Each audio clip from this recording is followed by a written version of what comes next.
Upton, New York has issued a severe thunderstorm warning for western Suffolk County in southeastern New York, Nassau County in southeastern New York, until 9:45 p.m.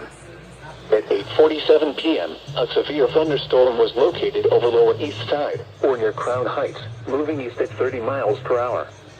Hazard, 60 miles per hour wind gusts and penny-size hail. Source, radar indicated.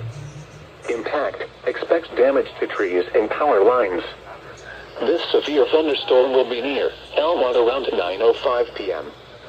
Garden City and Mineola around 9:10 p.m. Westbury around 9:15 p.m. Levittown and Hicksville around 9:20 p.m. Plainview and Massapequa around 9:30 p.m. Lindenhurst and Melville around 9:35 p.m. For your protection, move to an interior room on the lowest floor of a building.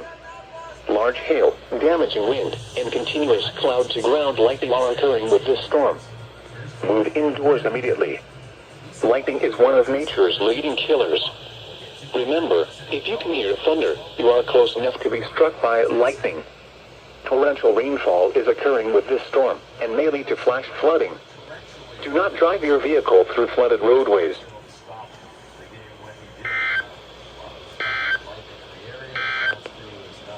The National Weather Service has